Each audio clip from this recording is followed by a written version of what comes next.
Pai, fala conosco essa noite, fala conosco nesse texto de Cânticos, que o Senhor Deus nos instrua, que o Senhor nos abençoe e nos guarde, que o Senhor Deus faça esse texto saltar aos nossos olhos, queimar o nosso coração e nos levar a uma prática verdadeira, a uma prática fiel, a uma prática da Tua Palavra. Não nos faça, Deus, apenas ouvintes, não somos aqui telespectadores, não estamos aqui apenas assistindo o culto, somos ativos, somos participantes, somos, Deus, na verdade, ouvintes atentos, o qual nós vamos sair daqui e vamos viver essa mensagem. Ajuda-nos a começar em mim. Ajuda-nos, Deus, a começar por mim mesmo, que sou responsável, Deus, por levar essa mensagem e serei ainda mais cobrado do que os meus irmãos, conforme o texto de Tiago, capítulo 3, versículo 1. Que os mestres serão requeridos maior juízo naquele dia. Então, Deus, que naquele dia eu seja encontrado fiel, assim como os meus irmãos que estão aqui essa noite. Assim como essas pessoas fiéis que estão aqui, que saíram de suas casas, Deus, deixaram o conforto do seu lar para te adorar essa noite. Queremos te adorar em espírito e verdade, em nome do teu Filho Jesus. Amém. Irmãos, conforme a gente está vendo, a gente está estudando o livro de Cânticos. E estudar o livro de Cânticos significa a gente estudar a vida íntima sexual, tanto de solteiros e de casados. A de solteiro, porque ele tem que esperar. Não é porque a gente está discutindo uma vida sexual dos solteiros, não. Nós temos que entender que para o solteiro sempre a mensagem é: espere o momento certo para estar com a pessoa certa, aquilo que Deus te reservou. Porque é melhor assim. Por que é melhor assim? Porque Deus nos criou, porque Deus sabe o que é melhor para nós. E a sua palavra nos orienta dessa maneira. Eu nunca vou buscar criar uma aliança com alguém antes do meu casamento. Irmãos, não se engane. Quando há uma intimidade entre duas pessoas, há uma aliança sendo formada ali de alma. Talvez você não veja, talvez você não perceba, mas isso está acontecendo espiritualmente falando. Mesmo que você não creia nisso. Há uma aliança e um elo sendo formado ali entre homem e mulher fora do casamento. E que quando aquilo ali é dissociado, quebrado, quando aquilo ali é desfeito, há um machucar de alma, há vamos dizer assim, uma ferida que é criada, há uma brecha que é aberta, por mais que você não saiba disso e não perceba. E essa vida íntima que é reservada ao casamento, Deus tem o melhor para você. Porque você, solteiro, pode se perguntar: mas por que então Deus me criou assim, com esses libidos, com esses hormônios todo aflorado? Deus te criou e isso é bom, só que isso tem que ser feito na hora certa, no momento certo, com a pessoa certa. É ali que você vai desfrutar do seu melhor. E talvez para você casado, você pode perguntar assim: mas por que Deus me criou reservado só para uma pessoa? Porque a gente vê vários textos do Antigo Testamento, Deus, vou colocar bem entre aspas, né? Parece que libera a poligamia. Nunca foi a vontade de Deus isso, irmãos. Por causa da queda, por causa da dureza do coração do homem, por causa de circunstâncias muito específicas, o homem exerceu a sua poligamia, mas sempre fora da vontade de Deus, nunca dentro dos propósitos de Deus, porque a vontade do homem é que o homem sempre houvesse a monogamia. Por causa do pecado, então, isso é deturpado. E talvez você, como casado, pode pensar assim: mas por que Deus pôs essas cerquinhas, né, ao meu lado? Por que Deus colocou esses limites? Exatamente porque, como a gente sempre falou, o Criador sobre a criatura sabe o que é melhor. Quando alguém fez esse computador, ele fez com um objetivo específico. Esse computador não serve para bater nas pessoas. Esse computador não serve para sentar em cima. Esse computador não serve de travesseiro. Esse computador não serve para consertar carro. Esse computador tem uma função específica e quem criou ele, criou com funções específicas. Então, o banco é assim, essa mesa é isso, esse computador, cada coisa tem a sua função para quem criou aquele objeto. E para Deus não é diferente.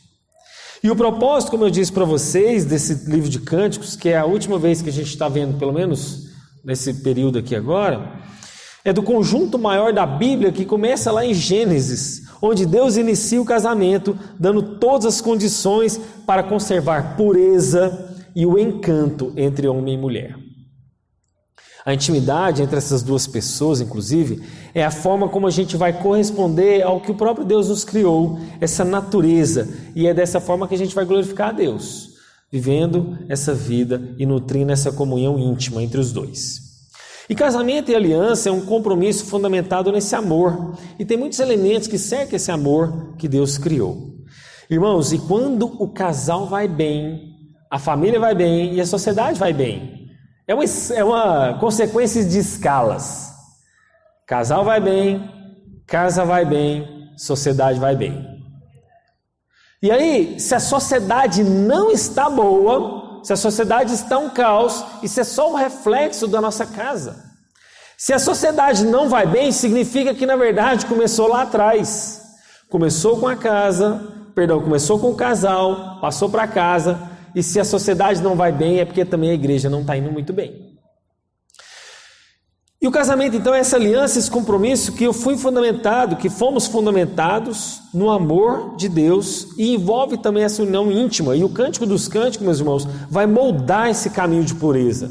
O Cântico dos Cânticos vai moldar essa santidade que a gente pode chamar de relacionamento dos relacionamentos. Vai moldar a intimidade das intimidades. Por isso que é Cântico dos Cânticos. E mesmo algo criado por Deus, que é a intimidade entre duas pessoas, mesmo essa intimidade, ela não tem que ser vista como um Deus, como eu falei para vocês. Isso vale muito para a nossa sociedade hoje, né, irmãos? Isso está aflorado.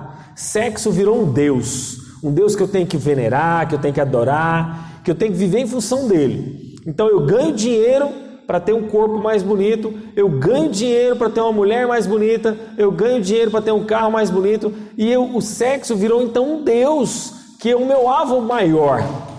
Então, quando alguém quer muito dinheiro, quer muito poder, quer ser muito visto, lá no fundo, muitas das vezes, o objetivo dele é sexo. Sexo como um Deus, intimidade como uma adoração. E a gente acha como cristão também que se eu não for bem na minha vida sexual, eu não estou dizendo que você não deve, se você deve, mas é como se fosse assim, a última coisa da sua vida, a pior coisa que pode lhe acontecer na vida. Intimidade é fundamental, é muito importante, mas mesmo assim não deve ser o seu Deus. É como as coisas criadas. Deus não criou a intimidade entre uma mulher? Isso não é uma coisa criada, sim ou não? Mas quando eu pego essa coisa criada e põe no lugar de Deus, virou idolatria do mesmo jeito, da mesma maneira. E eu sei que os homens são mais ávidos por causa disso, as mulheres nem tanto. Mas por causa dessa avidez masculina, isso se tornou um ídolo, se tornou um Deus dessa geração. E infelizmente tem sido uma forma de ser adorada e venerada. Mas o Cântico dos Cânticos não é um manual de como ter relações íntimas. O Cântico dos Cânticos não é um manual de técnicas de conquista, de como que eu vou aproximar das pessoas. O Cântico dos Cânticos não é para isso. Mas ele é uma amostra, um planejamento vindo de Deus para restaurar um homem que foi caído, um homem que foi destruído por causa do pecado, um homem que foi manchado pelo pecado. Cântico dos Cânticos vem visando restaurar isso, esse homem que caiu lá no Gênesis. Daí a importância então da intimidade entre homem e mulher. Quando o casal não está bem, então todas essas consequências virão. E esse é o segundo cântico, como eu falei para vocês. Essa segunda grande divisão, então, ela inicia com um pedido de resposta, começa lá no versículo 7, olha em Cânticos 2:7, diz o seguinte, olha, é um pedido, né, que a esposa está fazendo. Ela fala o seguinte: filhas de Jerusalém, jurem para as gazelas, pelas corças selvagens, que vocês não acordarão, nem despertarão amor, até que esse queira. E é interessante, veja só, esse é o primeiro cântico termina. O primeiro cântico, então, termina no capítulo 2, versículo 7. Eu não acabei de ler para vocês? Filhas de Jerusalém, jurem pelas gazelas e pelas corças selvagens, que vocês não acordarão nem despertarão amor até que este o queira. Termina então o primeiro cântico. Vamos ver como é que termina o segundo cântico? Cânticos, capítulo 3, versículo 5. Abre aí, Cânticos 3, 5.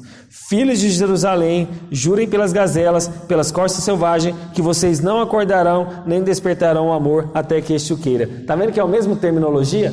É a mesma estrofe, né? É a mesma frase. São os mesmos dizeres que terminam o primeiro cântico e termina também o segundo. E aí então, esse desejo, esses versículos vão expressar, irmãos, que essa mulher, esse homem, essa mulher tem desejos mútuos entre os dois. E embora o amado seja descrito aqui, o homem descrito aqui, ele seja alguém que está presente, parece que algumas falas são registradas como se fosse de forma indireta, ou como se ele não tivesse presente, como a gente vai ver do capítulo 3, do versículo 1 ao 5, parece que ela está sonhando isso. E abrindo um parênteses aqui, quando a gente pega uma poesia em inglês, e você traduz ela para o português, ela perde um pouco de magia. Por que ela perde um pouco da magia, se é que eu posso dizer essa palavra? Porque as palavras não combinam, né? Se você vai traduzir uma música em inglês, se você vai traduzir uma poesia em inglês, aquelas métricas e aquelas rimas não combinam com a nossa língua. A mesma coisa é cânticos. Talvez você está lendo cânticos, parece que não faz sentido, mas é porque quando você traduz do hebraico para o português, o sentido muda, as métricas, as rimas, então parece que não casa o texto. Mas infelizmente há essa perda mesmo na tradução. Isso nós não temos como recuperar aqui, porque a gente não fala hebraico. Eu não falo hebraico, vocês também não, mas se a gente pudesse falar o hebraico puro, nós poderíamos talvez resgatar essa métrica, essa poesia hebraica aqui dentro do texto, mas isso infelizmente não vai ser possível essa noite. E o bloco 1 começa exatamente no versículo 8 e vai até o 10. E aqui a donzela mostra a visita que ela faz do seu amado, que ela peça, olha assim, ó, ouço a voz do meu amado, eis que ele vem saltando sobre os montes, pulando sobre as colinas, ou seja, está falando de pressa, ela está ouvindo a voz dele, ela tem pressa, ela tem desejo de que ele volte logo, então ele vem pulando, vem ligeiro, vem gracioso, e aqui ela fala como, no versículo 9, como um gamo. O que é gamo? Olha só o versículo 9. O meu amado é semelhante ao gamo. O que é o gamo? O filho de uma gazela. Um filhote, alguém bem jovem, que tem vigor, que tem força, que tem virilidade. E aqui mostra igualmente o homem desejoso no versículo adiante, que ele fala, o meu amado é semelhante a esse gamo.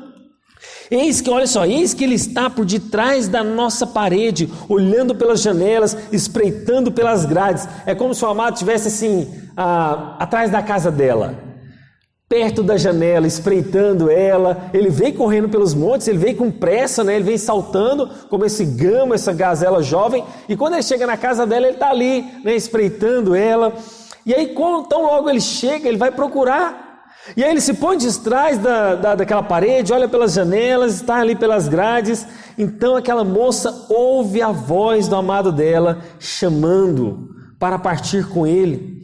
E esse olhando, espreitando no Antigo Testamento, irmãos, dá aquela ideia assim de um olhar atento, alguém que está pesquisando, que está investigando. E no início do versículo 10 diz, o meu amado fala e me diz.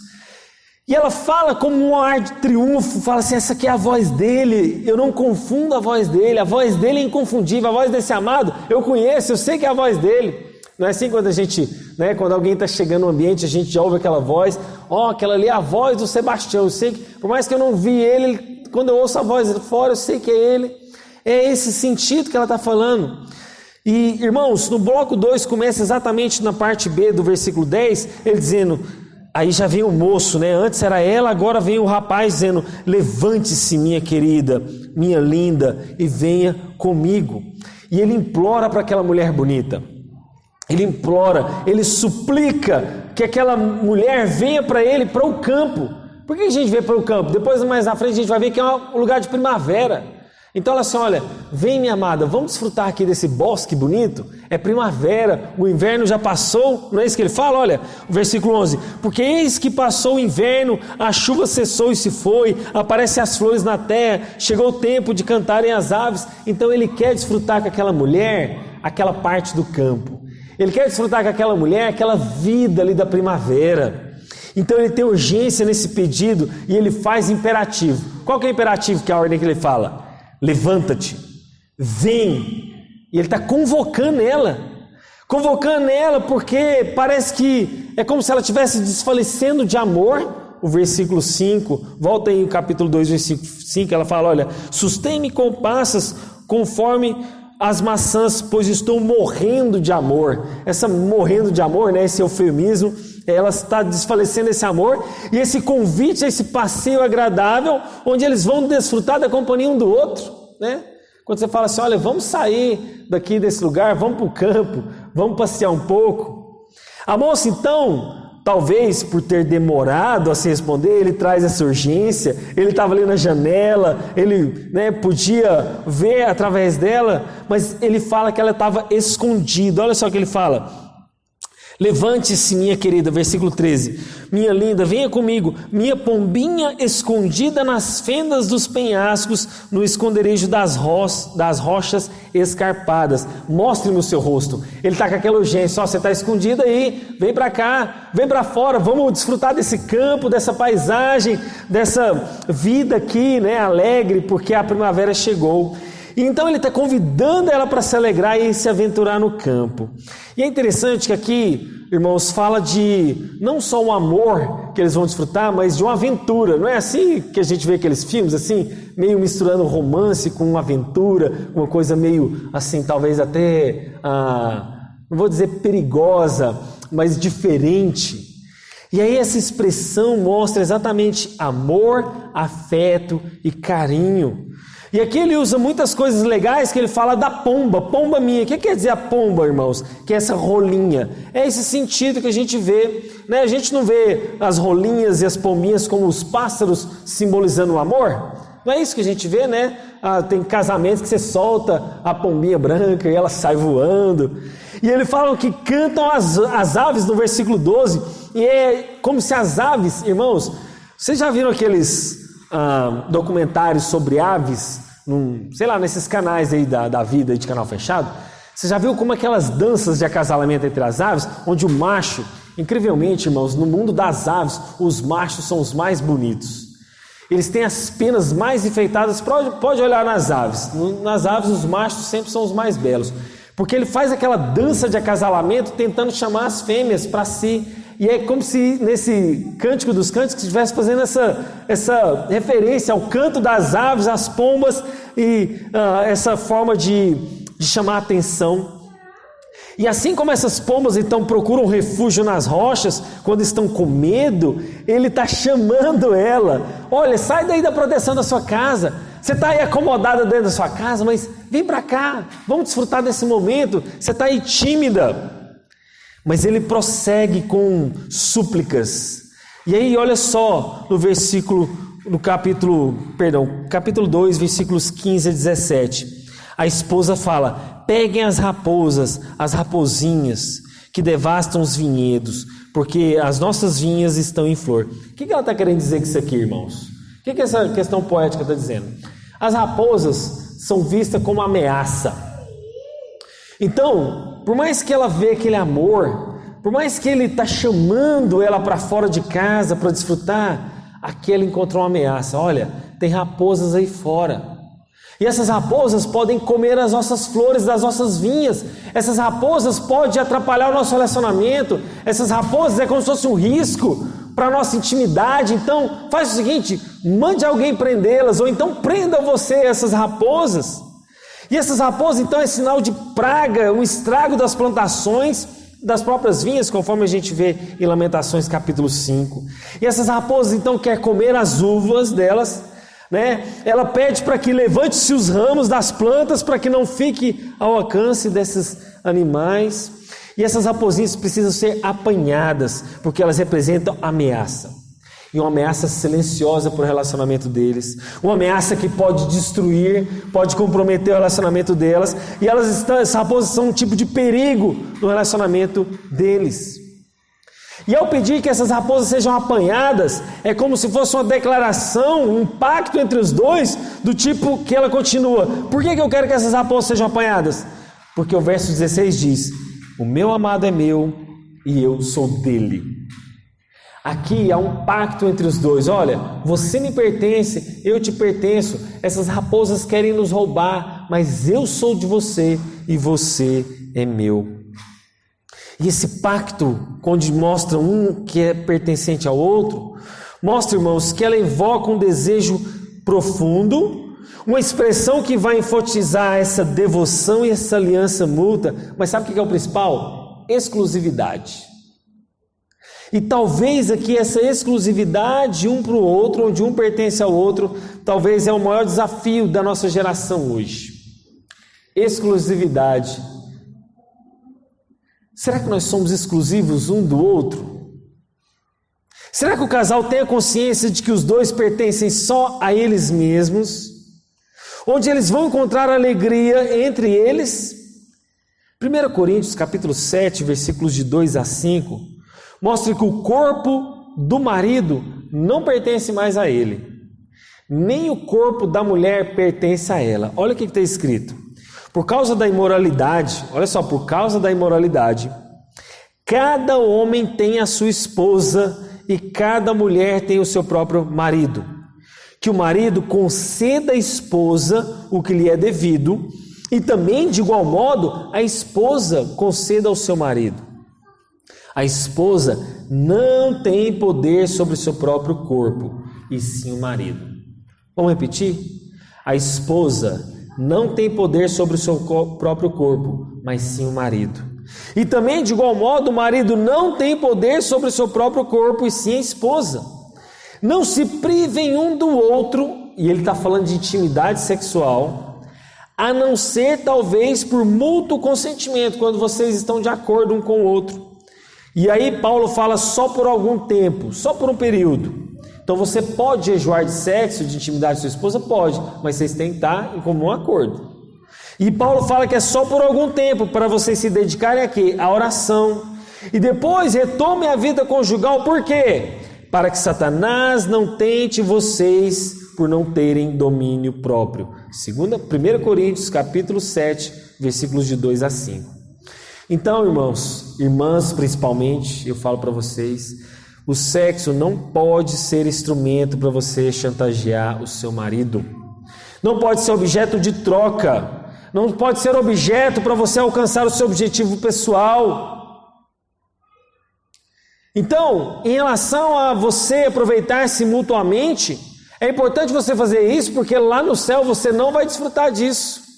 Conforme Mateus capítulo 22, verso 30, quando Jesus fala, porque na ressurreição, os homens e as mulheres não se casarão, nem se darão a casamento, mas serão como os anjos no céu.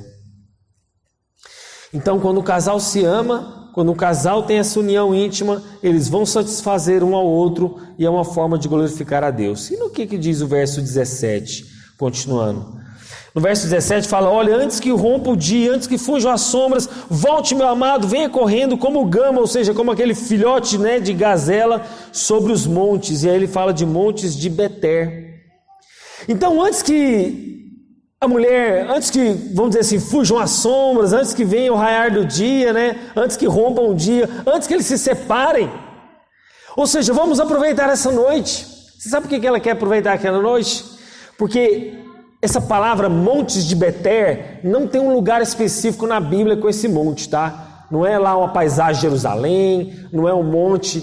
Esse monte de Beter significa separação, monte escabroso, monte da divisão. Então é como se ela estivesse falando de uma linguagem figurada. Olha, antes que a gente venha se separar, antes que a gente venha se dividir, antes que a noite acabe e a gente se separe, venha.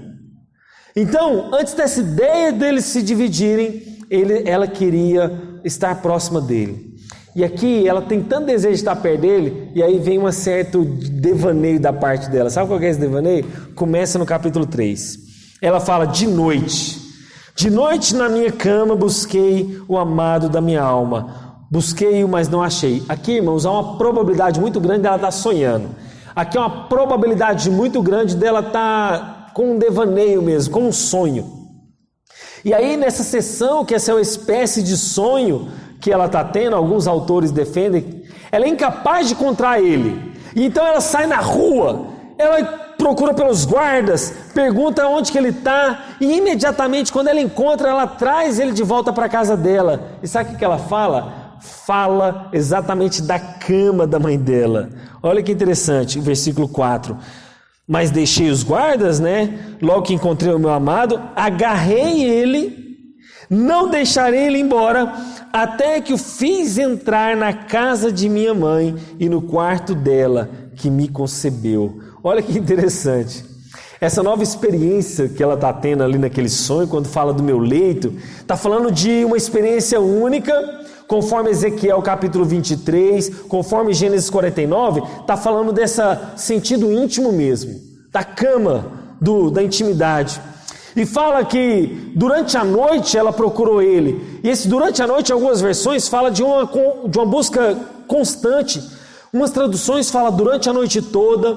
Outras traduções falam noite após noite. Isso mostra que ela tinha desejo. Isso mostra que ela não desistiu. E quando fala não só que ela não desistiu, que foi durante a noite, fala também de busca, de uma consciência, algo contínuo, e aí fala da alma, algo que abrange ela toda. E ela fala que levantou, mas não achou ele. E aí quando ela fala de trazer ele para a casa dela, sabe o que quer dizer isso? Quer dizer aquilo que ela desejava muito. Sabe quando você compra uma coisa no shopping? Vamos supor que você comprou uma coisa no shopping e quer levar para casa. Quando você compra aquela coisa que você queria muito no shopping, você tem o desejo de ir embora logo. Você quer pegar aquele presente que você comprou no shopping, quer ir para casa para desfrutar daquilo. Sei lá, você comprou uma TV muito grande, aí você põe no seu carro, você quer chegar em casa logo para instalar aquela televisão. Você comprou um vestido muito bonito no shopping, você quer levar para casa para experimentar logo aquele vestido. É aquele desejo de que você tem alguma coisa e quer levar para casa. É o mesmo sentido dela aqui. E quando ela leva o amado dela para a casa dela, ela fala do leito que a mãe dela teve ela. A própria cama, o quarto de intimidade dela. Sabe o que mostra isso? Mostra duas coisas que a mulher busca no homem. A mulher busca um homem que ela se apaixone, o príncipe encantar dela, mas um homem também que traga segurança, assim como ela teve no lar. Sabe quando a mulher olha para o homem e ela olha assim, a figura do pai, a figura de um homem como a rocha, a figura de um homem que traz segurança, mas alguém também que ela pode amar, se apaixonar como o príncipe encantado. Quando ela leva esse homem para o lar dela, para o leito dela, é como se ela visualizasse isso. Visualizasse a figura do pai, um lar constante, um lar seguro, algo que ela pode se ater, mas alguém também que ela pode se apaixonar. Alguém que ela pode ter intimidade. Então ela pega esse amado e leva para a casa dela. E ainda agarrada a ela conduz ele de forma gentil, mas decidida, delicada, àquele local de intimidade, de refúgio e de segurança. E aí no versículo 5 encerra a explicação da mensagem, para eu partir para algumas aplicações. Por fim, ele exorta as filhas de Jerusalém. Lembra que é o primeiro cântico, não termina da mesma forma? Segundo Cânticos capítulo 2, versículo 7, termina exatamente como Cânticos capítulo 3, versículo 5, onde ela está exortando as filhas de Jerusalém para que deixe o amor no tempo dele. Olha só o que ela fala. Filhas de Jerusalém, Cânticos 3, 5. Filhas de Jerusalém, jurem pelas gazelas, pelas costas selvagens, que vocês não acordarão, nem despertarão o amor, até que este, ou seja, o amor, queira. Ou seja, o que ela está falando para as filhas de Jerusalém? Olha, não fica despertando esse amor fora da hora, não. Não fica me incentivando fora de hora, não. Deixe que o amor seja despertado na hora certa, na hora correta. O que é essa exortação? Ela exorta que o amor tem um progresso natural. Você não tem que ficar se despertando para o seu amor fora de hora. Você não tem que ficar despertando o seu libido fora do horário, fora do tempo, fora da sua idade. Há um momento certo para que o amor seja manifestado. Há um momento certo para você se casar e unir com alguém. Há momento e tempo para todas as coisas. E ela fala, olha, filhas de Jerusalém, não desperte esse amor fora de hora. Há um tempo certo para todas as coisas. Mas como a gente aponta esse texto para o Senhor Jesus? Como que a gente vê Jesus nesse segundo cântico dos cânticos? Primeiro, no versículo 8, mostra aquela esposa que reconhecia a voz do amado. Lembra que eu falei para vocês que ele está ali por detrás da parede, né, pelas janelas, entre as grades? A esposa então reconhece a voz do amado. E essa analogia, esse paralelo que a gente pode fazer, é como Jesus reconhecer, quando as ovelhas reconhecem a voz do pastor. Lembra disso? João capítulo 10, versículo 27. Quando o pastor, as ovelhas reconhecem a minha voz, eu as conheço e elas me seguem. Jesus não fala isso? Ou seja, a voz do pastor é reconhecida, a voz do amado é reconhecida. Mesmo então, quando ele se aproxima, ele vai ficar feliz, ele ouve a voz, e essa é a voz do meu amado. É da mesma forma também Jesus com a chegada dele. O versículo 8 então aponta para Jesus nesse aspecto. Já o versículo 10 e 11 Quando a esposa fala assim, perdão, quando o amado diz, né? Levante-se, minha querida, venha comigo. A palavra vem é essencial no evangelho da graça de Deus. É o convite do amor de Deus para nós. Venha. Você está cansado? Venha. Você precisa de repouso? Venha. Os que estão manchados pelo pecado? Venha. Aqueles que estão precisando de purificação? Venha. E aqueles também que estão sedentos pela água da vida. E esse convite do Senhor Jesus é para o seu povo. Vinde e vede, João capítulo 1. Venha a mim e beba, João capítulo 7. Vinde e comei, João 21. E por fim, um apontamento que a gente pode fazer para o Senhor Jesus, está no capítulo 3, versos 1 a 5, que é aquele sonho, o sonho que a amada tem com o amado vem. Irmãos, eu sei que a gente passa por muita tribulação nesse mundo. Eu sei que a gente passa por muito e a gente sonha, talvez o dia que tudo isso aqui vai acabar, tudo isso aqui vai ser restaurado, nós não vamos ver mais briga na rua, nós não vamos ver mais morte, pobreza, a gente não vai ver mais esses pecados nos assolando, a gente sonha com esse dia, o dia que Jesus vai voltar. E é exatamente isso. E aí, eu quero só complementar esse texto em Cânticos capítulo 4, versículo 12, que diz: meu amor, minha noiva, Cânticos 4, 12, meu amor, minha noiva, você é um jardim fechado, um manancial recluso, uma fonte selada. O que a gente pode apontar? O que é esse jardim? Irmãos, esse jardim mostra que Adão e Eva tiveram uma missão. Qual foi a ordem que Deus deu a Adão e Eva? Cultivar e guardar o jardim. Aqui mostra o nosso relacionamento com o Senhor Jesus. Se ele não for cultivado, se ele não for guardado, pragas vão entrar nesse jardim. Lá na Mãe Delane a gente fez um jardim uma época. A gente plantou uma trepadeira muito bonita que soltava umas flores bonitas, jade, né, Lê? Jade vermelha. Plantamos essa jade, fizemos um pergolado, plantamos ixórias, plantamos grama, mas com o passar dos anos foi dando preguiça, foi dando desânimo da gente cuidar daquele jardim. E aí a jade morreu, hoje só tem galhos secos em cima desse pergolado, o pergolado já perdeu o verniz, na grama nasceu mais mato e praga, tudo porque nós dois não cultivamos e não guardamos esse jardim. Irmãos, talvez você está cansado do relacionamento com o Senhor Jesus. Talvez você está fadigado do relacionamento com Ele. Talvez você ache o relacionamento de Jesus hoje sem graça. Talvez você ache o relacionamento com Cristo algo desprezível até. Sabe aquela coisa assim que você não quer mais nem saber? Parece que aquele jardim foi jogado. Por quê? Porque você não cultivou e não guardou. Pragas vieram, você deu prioridade para outras coisas. E quando eu falo de dar prioridade, não use a palavra eu não tenho tempo para isso. Use uma palavra, uma frase mais honesta do tipo, isso para mim não é prioridade. Quando você diz que não tem tempo para cuidar do seu corpo, como exemplo, faz o seguinte, não fale que não tenha tempo, fala assim, não, meu corpo e minha saúde não é prioridade. Quando você diz que não tem tempo para vir para a igreja, não diga que não tenha tempo, diga para si mesmo, não é prioridade para mim ir para a igreja. Quando você diz que não tem tempo para cuidar do seu relacionamento com Deus, orando, lendo a Bíblia, fale o seguinte, não use a palavra que não tenha tempo, fale para você mesmo, não é prioridade para mim cultivar o meu relacionamento com Deus. É mais honesto. Você sabe por quê, irmãos? Ricos e pobres têm diferença financeira. Isso a gente não pode negar. Tem gente que tem mais dinheiro do que eu, tem gente que tem menos dinheiro do que eu, mas tempo todo mundo tem igual. Pode ser o cara mais rico do planeta, ele tem as mesmas 24 horas que você. O cara mais rico do mundo e o mais pobre do mundo tem o mesmo tempo que você. Agora resta não saber qual vai ser a nossa prioridade. Qual tem sido a sua prioridade em cultivar e guardar esse jardim, esse relacionamento com o Senhor Jesus? E por fim eu quero usar só duas aplicações. A primeira delas é que a Bíblia aprova o romance. Mesmo num tempo que casamentos eram arranjados, as relações que a gente vê amorosas, por exemplo, em Gênesis 24, eram uniões que expressavam esse amor. E hoje, sabe o que é mais interessante? Eu já disse isso para vocês numa das exposições passadas. Quanto mais cresceu a exposição sexual, né, mais diminuiu o amor. Quanto mais as mulheres mostraram o seu corpo, mais diminuiu o amor.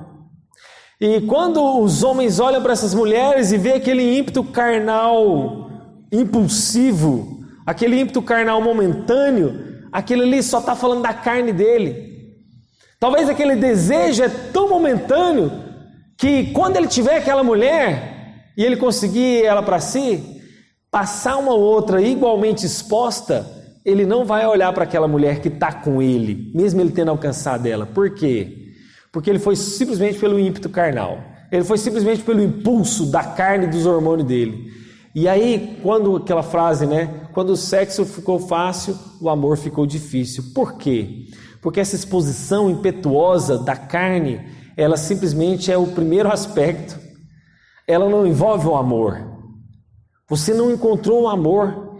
E por isso que você nunca vai se saciar quando aquela mulher se expõe, porque quando a outra se expõe, você vai olhar também, você vai querer aquela, e outra se expõe, você vai querer aquela, e outra se expõe, você vai querer aquela. Esse desejo nunca vai saciar na sua vida, porque é sempre o ímpeto da sua carne, e ele nunca vai satisfazer, porque não é amor. Mas por que também a paixão não nos satisfaz? Porque a paixão, ela tem um período intenso, ela tem um período caloroso, mas quando ela se esvai, quando ela passa, quando ela acaba, o que fica? Por isso que a Bíblia fala que o maior dom é o amor. Porque o amor é uma decisão muito mais do que sentimento. Porque o amor é uma aliança muito mais do que um sentimento. Porque o amor é um vínculo que você tem muito mais do que ímpetos sexuais e do que paixões passageiras. O amor fica e o amor permanece. E a Bíblia fala desse dom. E esses livros das Escrituras, falamos de 5 livros, de uma forma geral, que os judeus celebravam a aliança entre Deus e o seu povo. Esses 5 livros, 3 deles falam exatamente de relacionamentos românticos. Quais são esses? Ruth, Esther e Cânticos. E esse romance, então, oferece às pessoas a oportunidade de se encontrar, onde elas têm responsabilidades, onde elas têm privilégio, é claro. E ao invés de a gente se ater a essa necessidade egoísta um do outro, o que eu tenho que procurar no amor? Satisfazer o outro. No amor, eu vou pegar aquela pessoa e vou estar atento ao que ela precisa, ao que ela quer, e eu vou demonstrar esse amor por ela. Mateus capítulo 16. E a segunda aplicação é: quais são os elementos então desse romance? Primeiro, eu preciso sentir a admiração sincera, e essa admiração é expressa em atitudes. As diferenças entre homens e mulheres têm que ser consideradas, porque o verdadeiro romance vai muito mais além dessa atração carnal, como eu falei para vocês. O elemento principal do romance não provém da estética secular, não provém desses padrões impostos pela sociedade, mas ele é vinculado, alicerçado nessa aliança, nesse pacto que eu tive com alguém. O amor, então, ele vai reservar essas potencialidades, ele vai garantir que esse casal permaneça, porque desejo carnal e paixão faz parte do relacionamento a dois, mas eles não são fundamentos. Desejo carnal é importante? Eu não nego, homens e mulheres têm. Paixão é importante? Também, mas ele está vinculado no amor. E isso é o que o Cânticos fala, irmãos.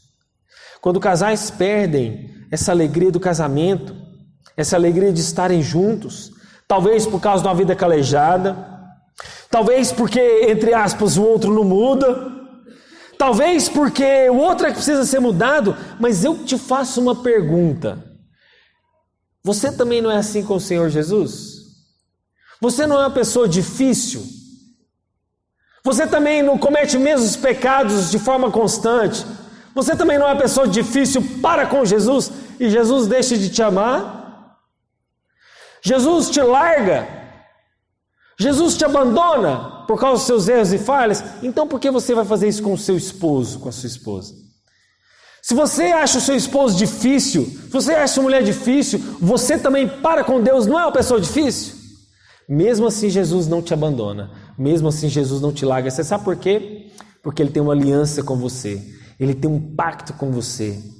Jesus não olha para você como povo escolhido e fica de olho em outra pessoa do tipo assim: vamos ver se se eu vou olhar para outro povo. Vamos ver se eu vou olhar para outra igreja. Vamos ver se eu vou olhar para outra noiva, para outra esposa. Jesus não faz isso conosco. Ele tem um olhar sobre o seu povo, ele tem um olhar sobre a sua noiva, sobre a sua igreja, sobre nós. Ele não fica de rabo de olho, vamos assim dizer, em outras pessoas. Ele não fica com um olhar com outros, porque ele tem uma aliança com você, ele tem um pacto com você. E assim é você também para a sua esposa, o seu marido. É assim que nós refletimos o nosso relacionamento com o nosso esposo, o relacionamento de Cristo com a igreja. Vamos orar? Vamos encerrar essa série em cânticos. Deus, obrigado por essa noite. Obrigado, Senhor, por mais uma vez estarmos aqui na Tua presença. Senhor, fala conosco, fala com cada casal, fala com cada, Deus, casal que está passando por dificuldades, talvez no relacionamento, na intimidade. E que esses relacionamentos, Deus, possam refletir a Cristo. Porque nós também somos pessoas difíceis para com Jesus. Nós também não somos fáceis. Nós somos pessoas que falhamos, pecamos para com o Senhor, mas mesmo assim o Senhor não nos deixa. Mesmo assim o Senhor não nos deixa de nos amar. Mesmo assim o Senhor não nos deixa de ter essa aliança, esse pacto, porque o Senhor já nos salvou. O Senhor nos salvou através desse sangue lá na cruz. Então esse mesmo sangue que é derramado, Deus, esse mesmo sangue pactual, essa mesma aliança que o Senhor tem conosco, que nós temos com o nosso cônjuge. E para aqueles que são solteiros, para aqueles que ainda não adquiriram essa aliança com alguém, eles possam compreender isso também. Eles possam compreender que essa aliança, esse pacto, esse vínculo é maior do que os vínculos carnais, ainda que eles vão existir. É maior do que essas paixões, ainda que elas vão existir, porque eles estão vinculados no amor. E no amor existe decisão, no amor existe aliança, no amor existe um pacto, existe algo selado, existe algo que eu vou manter, mesmo nas dificuldades. E que assim seja também, Deus, no nosso relacionamento com o Senhor. Mesmo diante das dificuldades, nós mantenhamos essa aliança contigo, assim como o Senhor tem conosco. Oramos assim em nome de Jesus. Amém. Vamos cantar um cântico para a gente encerrar. Esse microfone é uma bênção, né, Mateus? Você vai usar esse daí? Ele tá com problema mesmo. Não, às vezes ele pega só no som. Não tá saindo, cara. Você vai querer o da Cleo? Porque só temos dois? Não, peraí. Vai só as duas cantando, então. Então vai só vocês duas cantando, então. Esse microfone não tá bom. Não tem não, Mateus. Vamos colocar de pé, irmãos? Cantar essa canção, deixar aquilo que o Senhor fala no nosso coração nessa noite, amém? Amém. Glória a Deus. Quero ser como criança.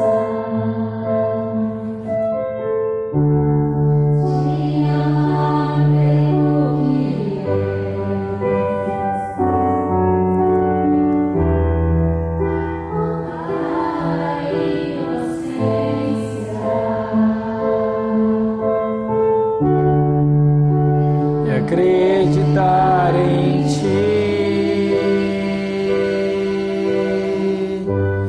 mas às vezes sou levado pela vontade de crescer, torno-me independente e deixo de simplesmente crer.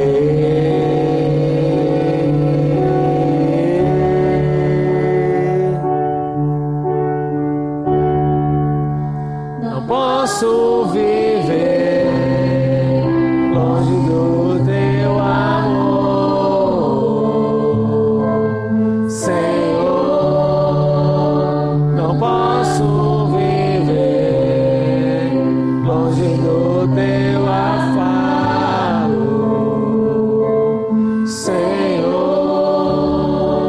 Não posso viver longe do teu abraço.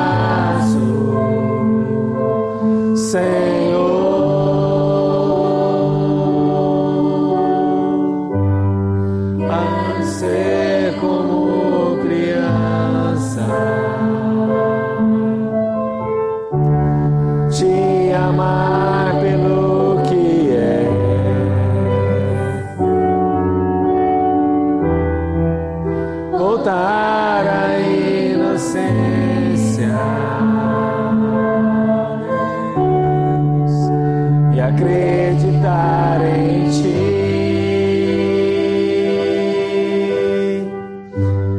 Mas às vezes sou levado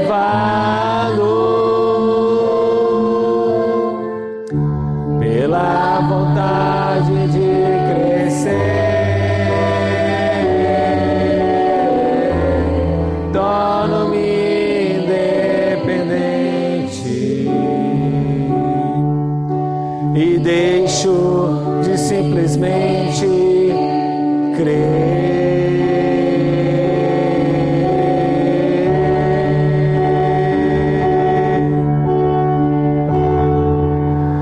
Posso viver longe do Teu amor,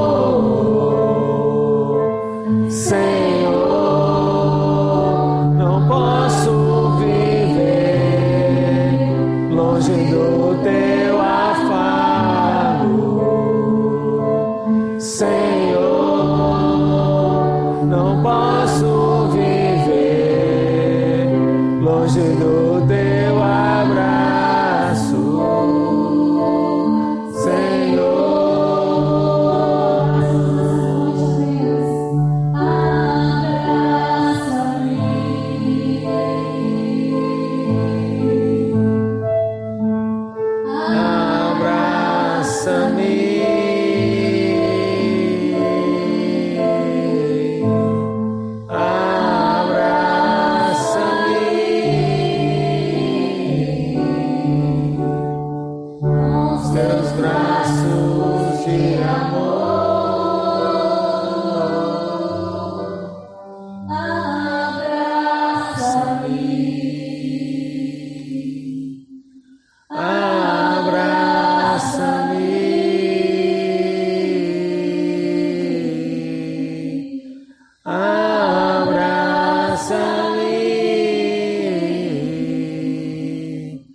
Com Teus braços de amor.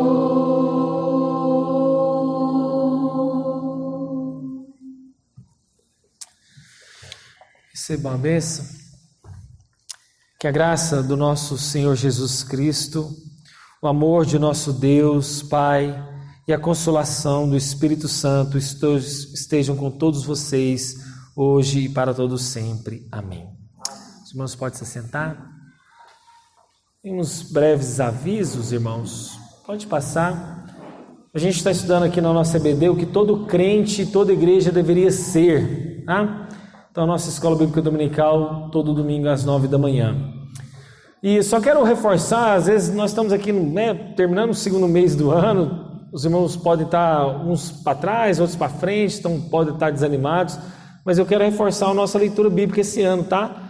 Mantenham-se firmes, vamos terminar a leitura esse ano em 2022 e, consequentemente, também pode passar aí, Ângelo, nosso relógio de oração, né? Tá mantendo firme, tá, irmãos? Eu atualizei ali as horas, teve alguns irmãos que pediram para mudar os horários, então tá ali atualizado. Mantenha-se firme nesse propósito de estarmos orando uns pelos outros, nessa corrente de oração aí de toda a igreja, tá bom? Bom, então tá, irmãos.